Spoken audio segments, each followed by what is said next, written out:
Good afternoon, everyone. Welcome into O'Neill's Grill for our weekly Fan and Press Luncheon with JMU coaches. We will have a lineup of 3 coaches here today.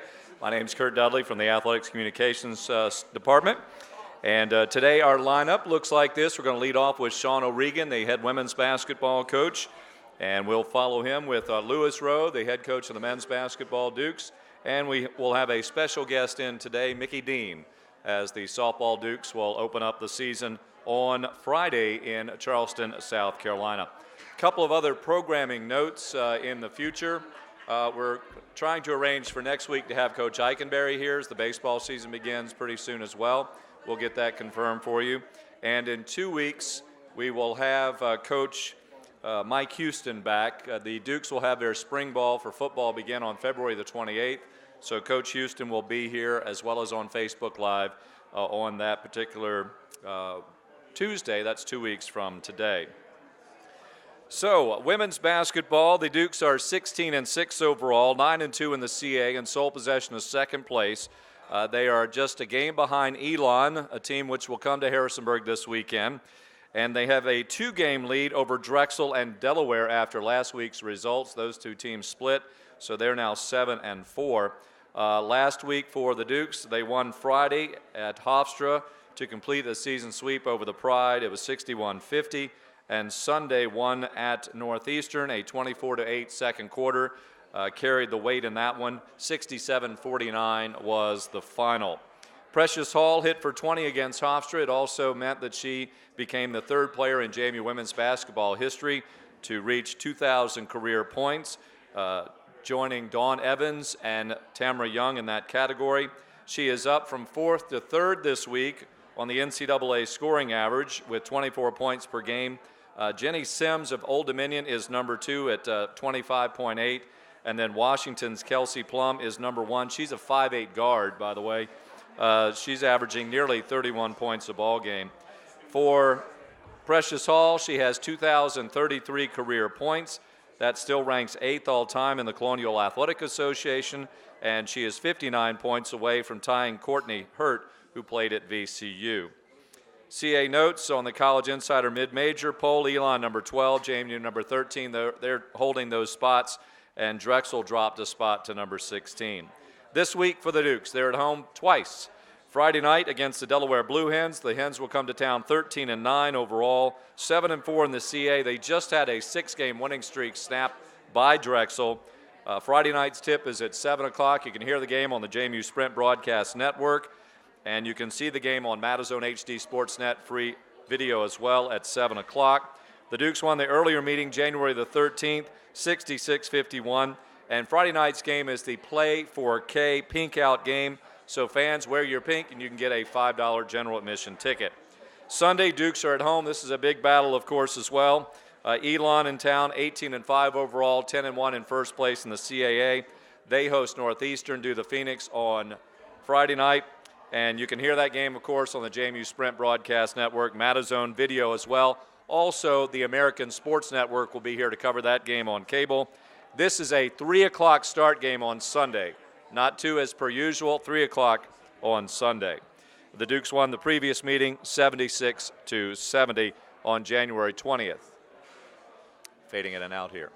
So with that, let's bring in the Dukes head coach, Sean O'Regan. Sean?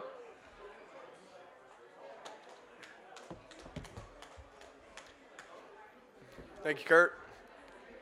I thought we had a good weekend overall. Did a good job really closing out 2 tough road games. The road is certainly not the easiest thing in the world because you get everybody's best, and you get, even a team that's down on their luck with Hofstra, who's pretty talented. They're certainly not going to overlook you coming to town. So really impressed with our resiliency through that game, and then how we responded, how we came out, Northeastern, especially the second quarter. But, a good weekend for Precious, obviously hitting 2,000. That was impressive. And, again, I thought we had some other moments that really were helpful for our team, mainly Logan Reynolds stepping up and giving back-to-back double-digit performances.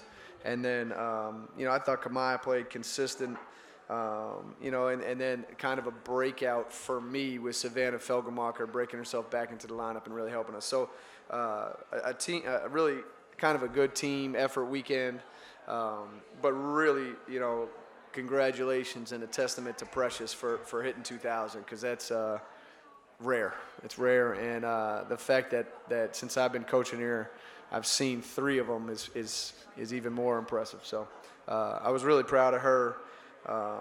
Getting 2,000 and getting that off of her back at the same time.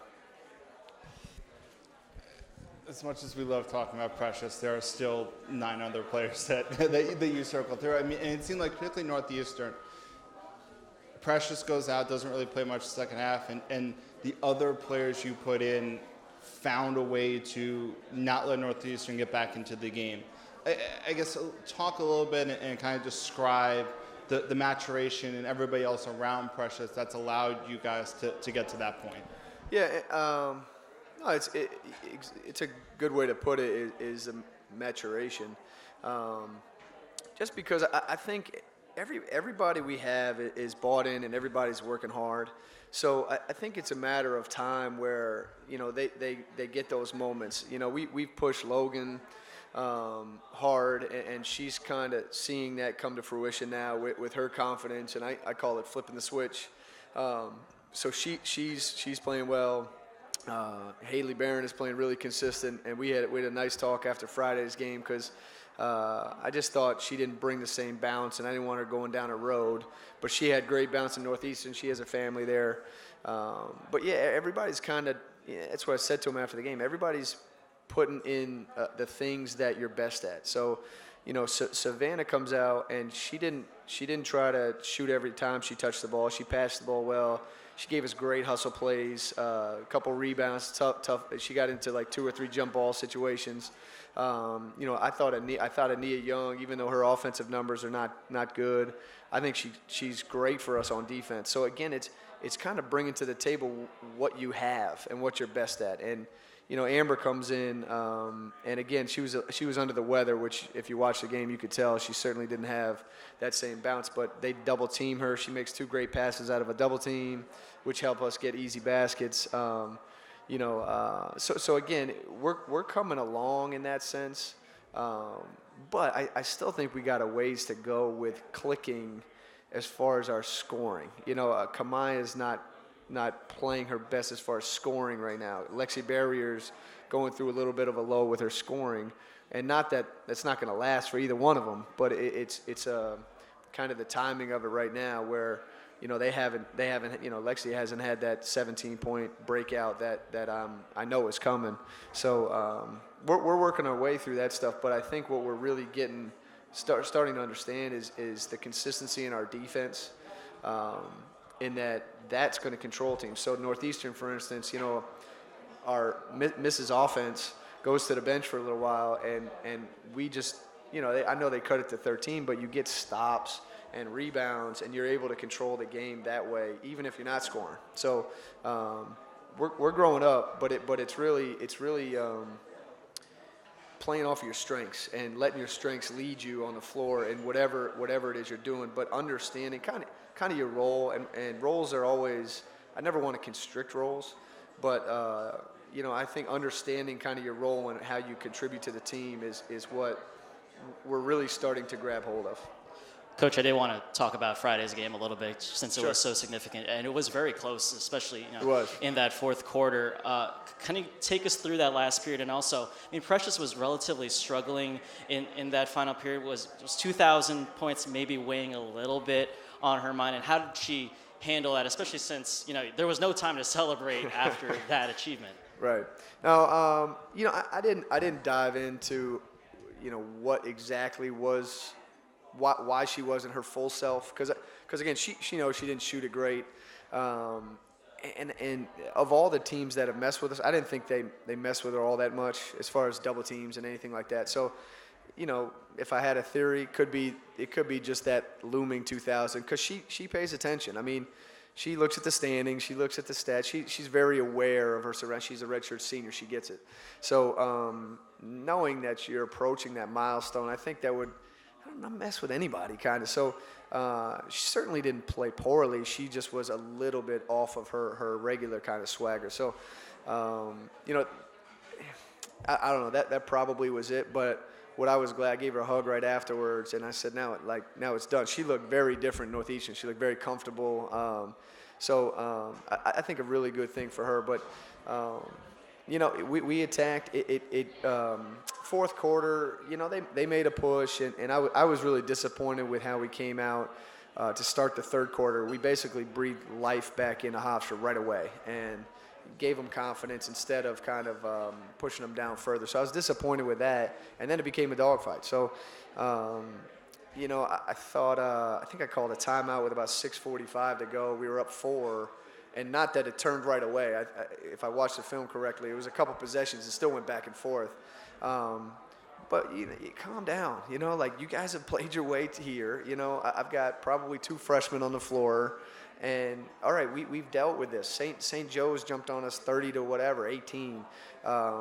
Rutgers made a push to tie it up. Like, we've responded before. Take your time and start with getting stops and getting rebounds. But after that, you know, step up and knock it down, because I thought we still had open shots.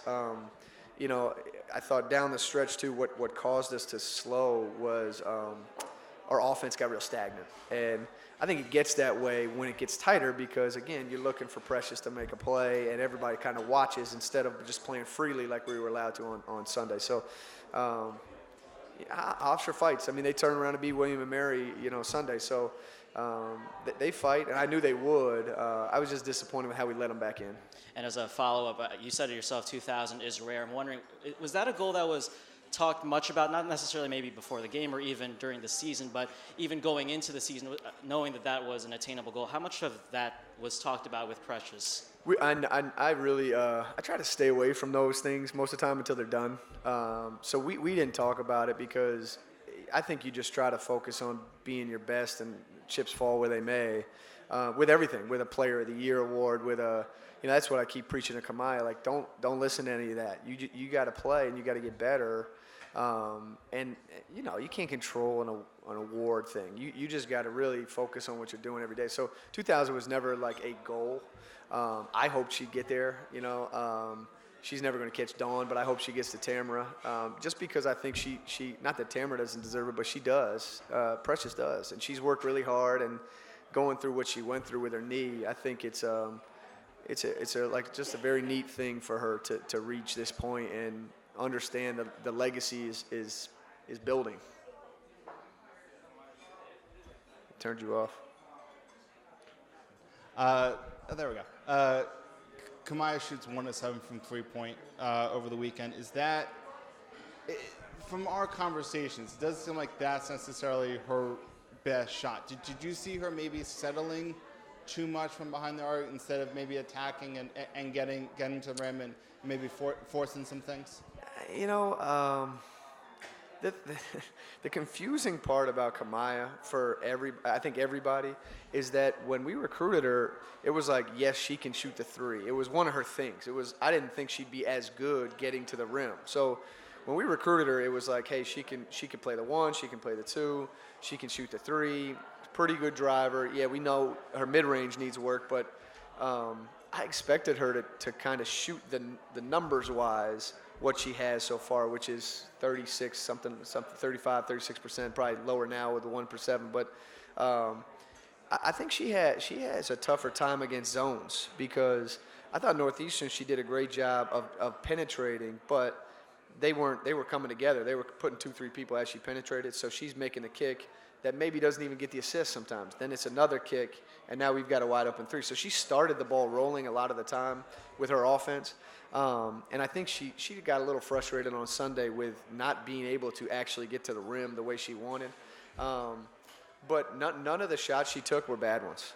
So I don't even think it was a settling thing. It was, the ball got kicked around to her, she's wide open, and she can knock that down.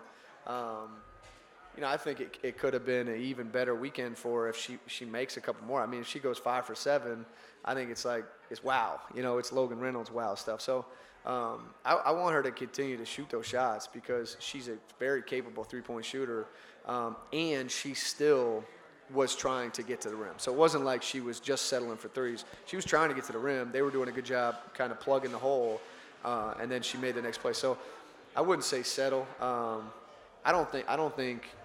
I think 2 threes a game, maybe 3 threes at the most, but 2 threes a game is perfectly acceptable for her. She's earned the right because of the way she's rebounding.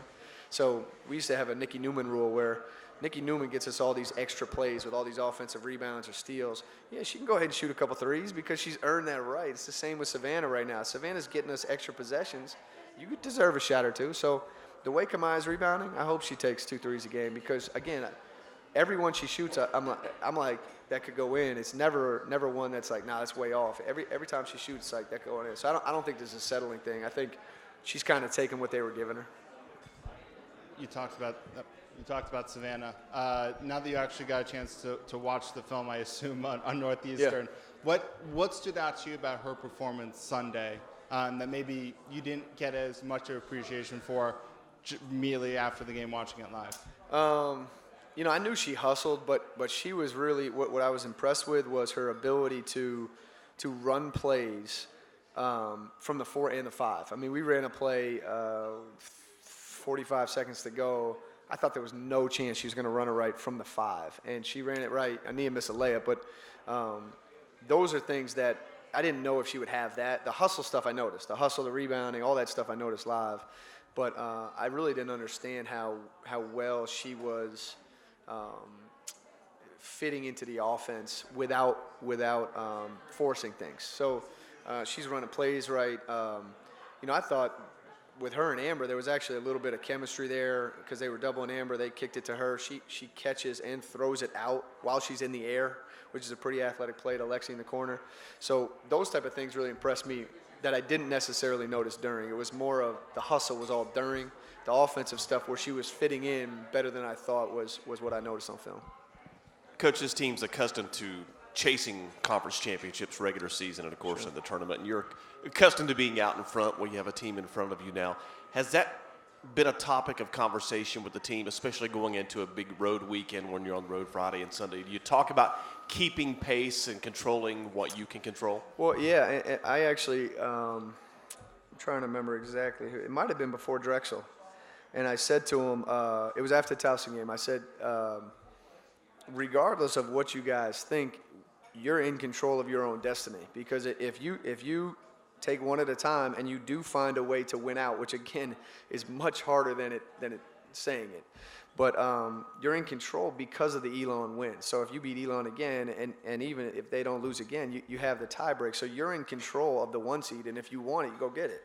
But I didn't necessarily talk with keeping pace or chasing or anything like that. It was more of, look, you're in control still. Even though it says second place by your name, you're in control of your own destiny in the sense that if you don't take any team for granted and you can really zero in each game and focus on each game and not take them for granted and not lay an egg like we've seen ourselves do, then you come out where you want to be, which is but that's the extent of what I explained to them.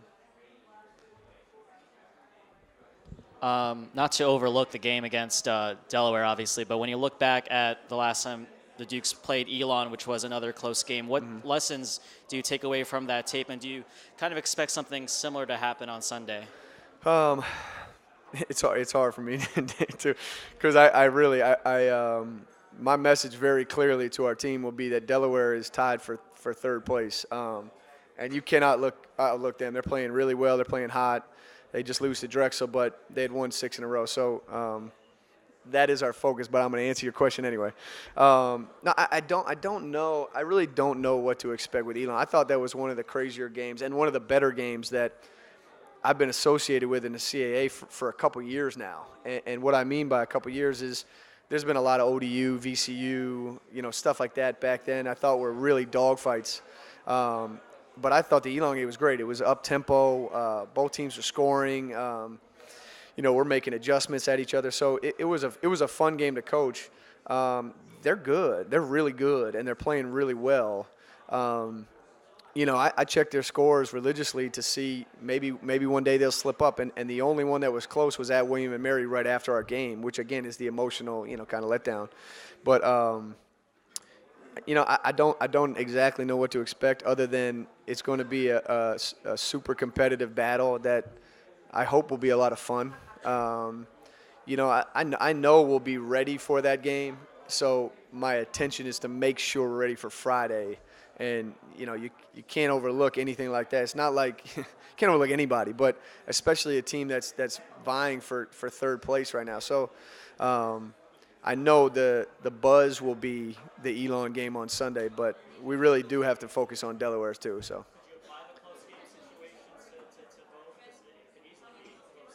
Yeah, no doubt, and that's what the only difference is. Again, I don't know. Delaware played us 3-2 the entire game up at Delaware, so that's the only difference. It could be a contrasting style, But again, it's going to be Delaware's playing well, and they have bigs. That's one thing they have is three really good post players. So we got to make sure we're ready for that and playing with discipline and stuff. So it's a big weekend for us. But again, I say every game we play is the biggest game of the year, and that's the approach you got to have. Is that Delaware is the most important game of the year and the biggest game of the year. Approach it like that, and we'll hopefully take care of business.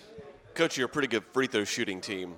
Precious been a lot more than some of the others. How do you get them to the line more? How do you get them to be able to get up there and do something they do pretty well? Yeah, just being aggressive. I mean, I talk about attacking all the time, pregame, during practice. I thought we did a good job at Northeastern, really kind of playing not recklessly, but with a reckless abandon, driving in there and creating some contact and forcing the whistle some. But it's hard.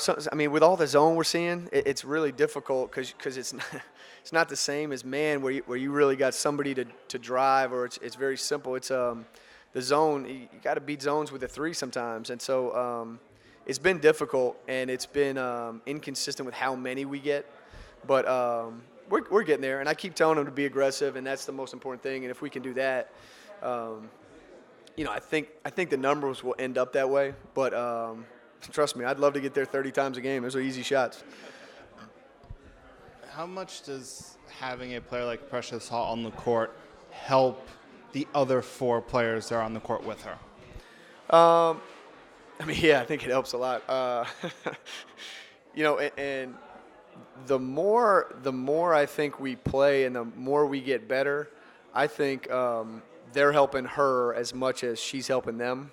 And what I mean by that is, Precious demands attention. In a zone, they very rarely leave Precious alone over here. So you swing it over here, you got a little bit more room. But what I mean by they're helping her too is that the more Logan Reynolds shoots like that, the less they can guard Precious the way they're guarding her the way over there. So it's a hand-in-hand relationship where if they're going to do that, so if they're going to double Precious Hall, it's time for you guys to step up and make plays. If they're not, you guys have done your job, and now Precious can move. Like Northeastern, she could move. She find holes. We did a great job with the tempo, but I think any time in any sport, if you have I consider her a superstar. If you have a superstar on the court, it's going to demand more attention. It's going to be more talked about in the scouting report. So you talk less about Logan Reynolds. You talk less about Amber Porter. You talk less about the other players. So in a way, it helps them get underlooked. But it's a back and forth relationship because the better they can play, the more it helps her get open too. Well, Lexi being in a little lull here, where's her confidence at? Because I know particularly earlier in the season, before she kind of got hot there in the middle of December, like she was talking about the fact that she was kind of in her own head a little bit, and you talked about sort of making sure that you emphasize that you had a lot of faith and trust in her. Where's her confidence at right now? I think it's still high, and that's I've spent a lot of time with her watching film, conversations where trying to keep it up there because I think she's a game changer for us with her ability level too. In Hofstra, again, I don't remember her exact numbers, 5 points, 7 points, something like that. But she gets an offensive rebound putback with like a minute 20 to go that really saves the game for us. And so I think I think her confidence is a classic freshman. I think right now that's playing where she knows I'm confident enough in her to give her 28, 29, 28 minutes. You know, that sort of consistency. The northeastern numbers are a little bit off because we spread it out a little bit differently. But you know, I think it's up. Just understanding that you're not going to be able to. It's hard to score 17 a game. You know, it's hard to score 12 a game. You know, and I think I think what will really help for her is if she can get a couple threes to fall in the next game early, because she hasn't shot the three well. But you know, she I don't know. I think it's a different place than earlier in the season. To answer that part of the question is that you know, I think it was my fault. Her confidence was down then. I think it's just a matter of time, and she's playing, and I think playing well in a lot of respects, other than sometimes the ball doesn't go down. And, you know, you use Precious as an example. Precious has that bravado that you can go 7 for 24, and it's like, okay, you know what I mean? And you're going to come right back. It's not going to affect your next shot. And that's what I preach a lot, you know, Haley Barons of the world, is that you can miss a couple in a row. Every time you approach a shot, you got to think it's going in, and that's what I'll be preaching to her too. So we'll keep her high. Coach O'Regan, thank you very much for joining us here today. We're going to move on to our next, as the Dukes are at home on Friday and Sunday. Friday night against the Delaware Blue Hens, 7 o'clock the tip-off. And a reminder, special tip-off time on Sunday against Elon. That is 3 o'clock on Sunday afternoon. And we'll have Coach Lewis Rowe here in just a moment.